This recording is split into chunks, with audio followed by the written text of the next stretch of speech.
Assalamualaikum warahmatullahi wabarakatuh.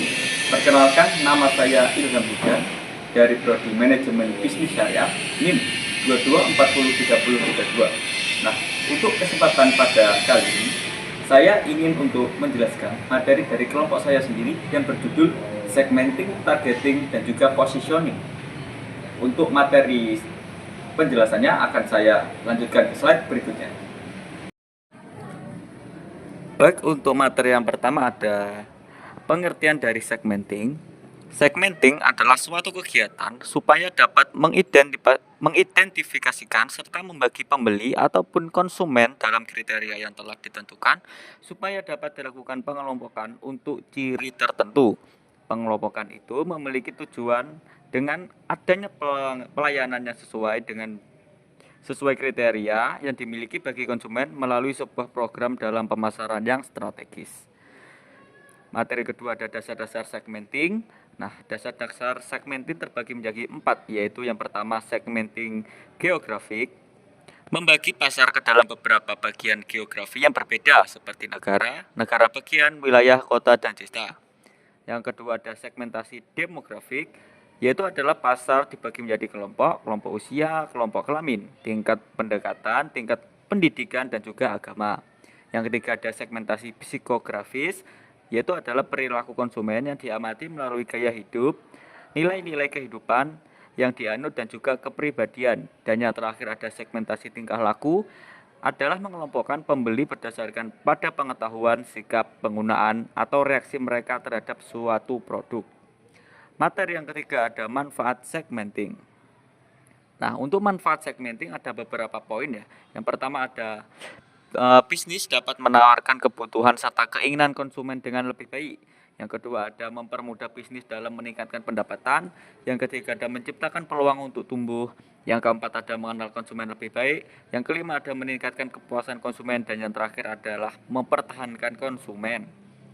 Nah, untuk materi yang selanjutnya ada pengertian targeting. Targeting adalah sekumpulan konsumen yang memiliki kebutuhan atau karakteristik yang serupa, yang mana perusahaan memutuskan untuk melayani. Proses penentuan target pasar melibatkan analisis terhadap minat setiap segmen dalam pasar, kemudian memilih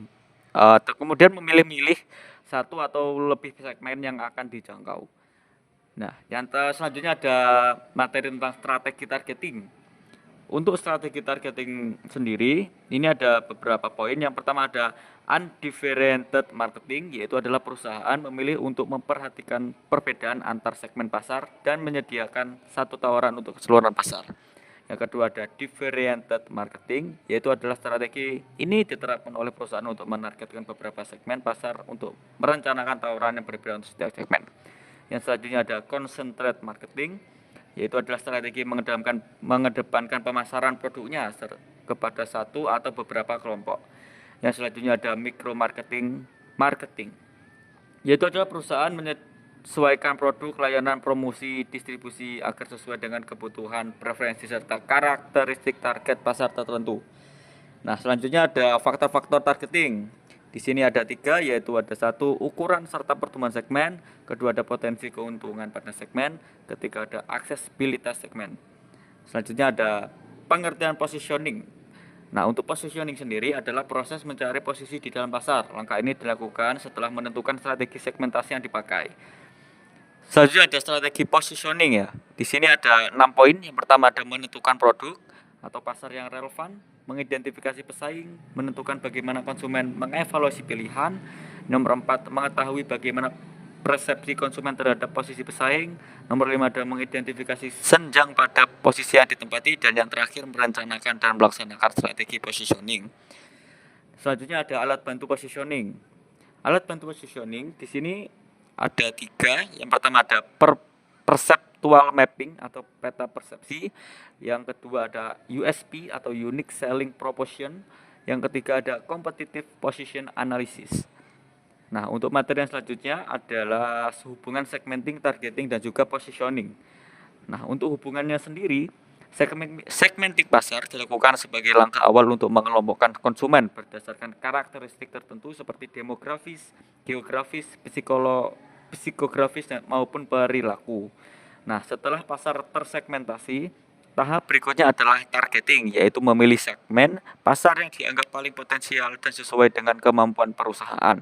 Targeting membantu perusahaan untuk memfokuskan sumber daya dan strategi pemasarnya hanya pada kelompok konsumen tertentu sehingga kegiatan pemasaran lebih efektif. Nah, tahap selanjutnya adalah positioning, yaitu bagaimana perusahaan menempatkan produknya di benak konsumen agar berbeda dengan pesaing yang lain. Positioning berhubungan erat dengan segmentasi dan juga targeting karena persepsi konsumen terhadap produk hanya akan terbentuk dengan jelas apabila perusahaan mampu memilih target pasar yang tepat. Nah, ketika tahapan STP tersebut saling berkaitan dan tidak dapat dipisahkan dalam strategi pemasaran, segmentasi membantu perusahaan memahami pasar, targeting menentukan siapa yang akan disasar, dan positioning membangun citra produk di benak konsumen. Hubungan yang terintegrasi antara ketiganya akan menghasilkan strategi pemasaran yang lebih terarah, efisien, dan juga kompetitif. Baik, usai sudah penjelasan materi dari saya. Kurang lebihnya saya mohon maaf. Wassalamualaikum warahmatullahi wabarakatuh.